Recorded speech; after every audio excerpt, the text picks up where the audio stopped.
Welcome everyone to a discussion with researcher and practitioner Rebecca Wolfe, Assistant Instructional Professor at the Harris School of Public Policy at the University of Chicago. Professor Wolfe is a researcher member of Evidence and Governance and Politics, a global research, evaluation, and learning network across various governance domains. She's a leading expert on political violence, conflict, and violent extremism, and has a unique perspective as both a researcher and practitioner, previously leading research and program development related to conflict and fragility at Mercy Corps. Welcome and thank you, Rebecca, for joining us. Thank you, Ingrid. Could you please share an example of where you've seen research impact from a policy or practitioner perspective? So I'm going to actually give two stories with this. And one is how I really became to be passionate about use of evidence for policy change. So my first job really was at Partners in Health, a global health organization with Paul Farmer and Jim Kim. And when I was there, we uncovered a spread of multi-resistant tuberculosis, drug-resistant tuberculosis in these shanty towns. And WHO policy in those days was that you couldn't treat the poor with MDR-TB. And, we felt, healthcare is a human right. We couldn't deny people treatment. And so at Partners in Health, we developed a protocol for treating these patients and collected really good data to show that we could be effective. This data later got into the hands of WHO, and they changed their policy on treating MDR-TB in poor areas. And so this early experience, this was back in 1995, really shaped my career in thinking about other issues of conflict and evidence and why we needed to have an evidence based on conflict reduction programs. And so where, 20 years later saw this effective was in doing research on why young people get involved in violent movements. And we started to, show some data that economic issues weren't as central to the policy response as we thought.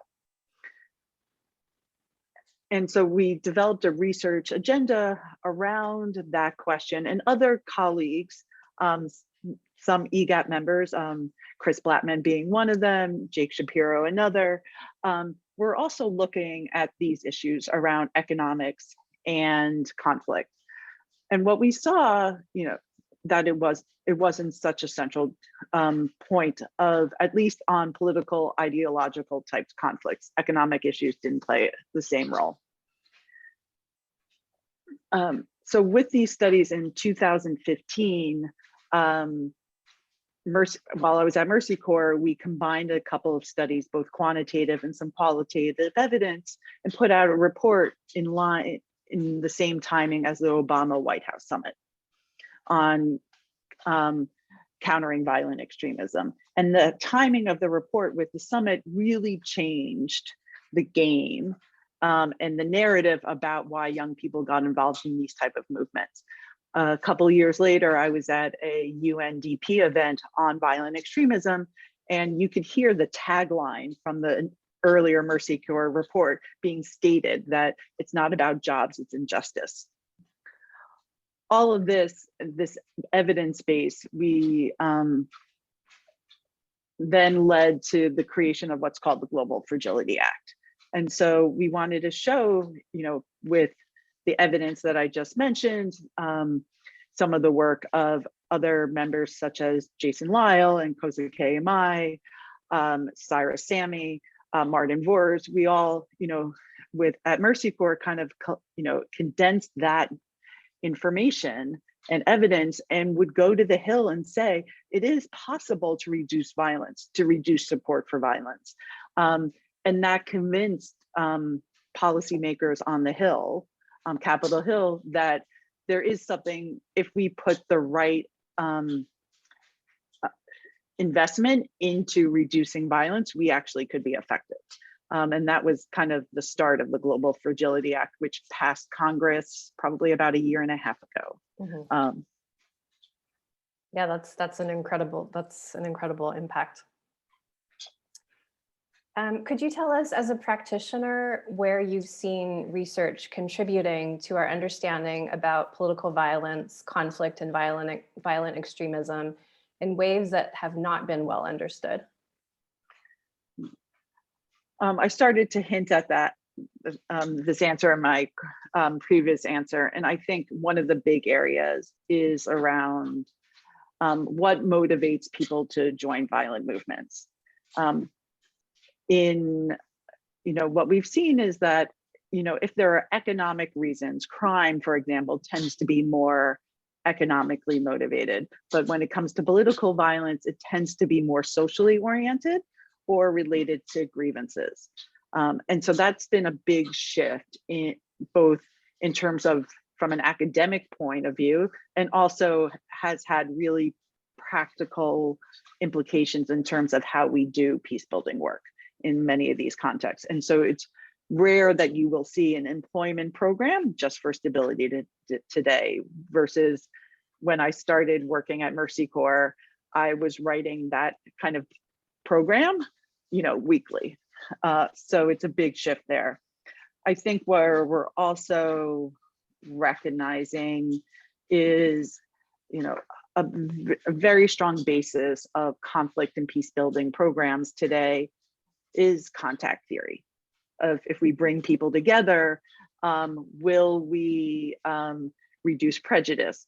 And while there was good, observational data about that, we actually had very little experimental data. And again, Alex Scacco, who's a member, Laura Paler, who's a member. I have some work with Chris Grady that was fostered through EGAP that really looked, do these types of programs actually change relationships?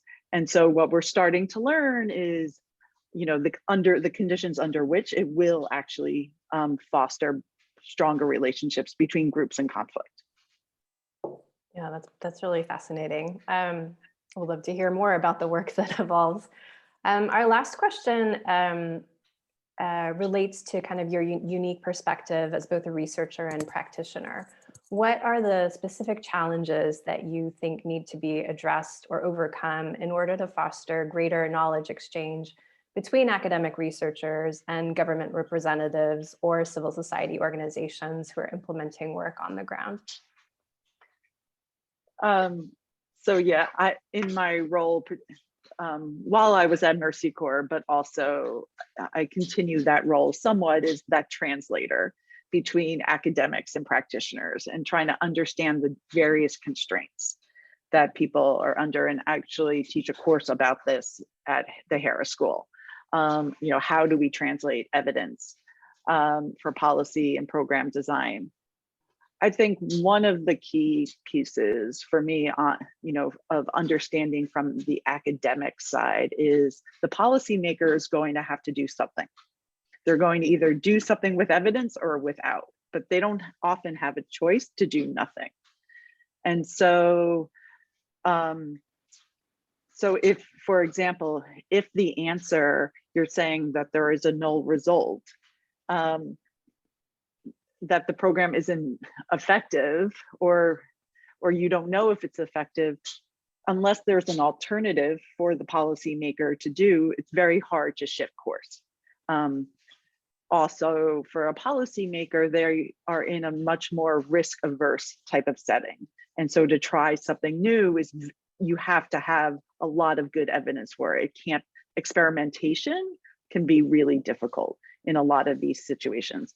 And so more understanding of that, I think, would be useful for academics. I think on the policymaker side, I think to go to this point about experimentation, I think we actually are always experimenting. We're doing social programming, and we often, whether or not there is an experimental design to learn about it, it is still an experiment. And we don't know if it will be effective in many of these situations. And so I think there can be some negative attributions towards academics that were experimenting on people.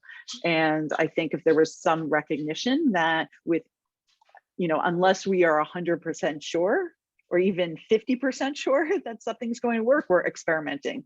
And so I think that acknowledgement would allow for better collaboration across the two groups. That why the learning is so necessary.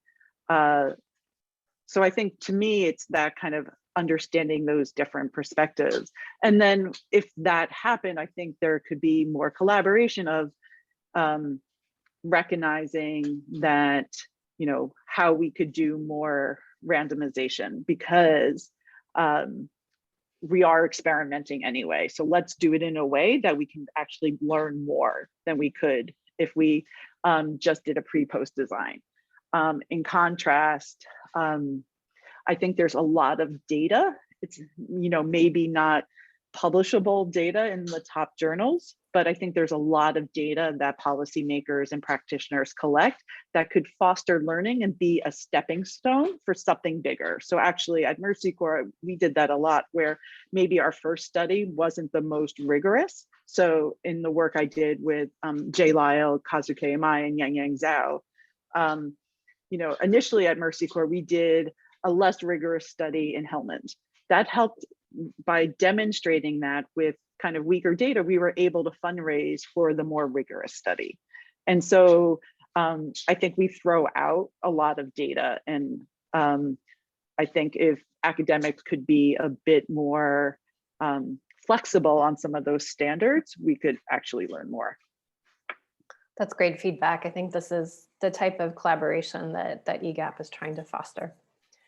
Wonderful. Thanks so much, Professor Wolfe, for joining us today. Thank you, Ingrid.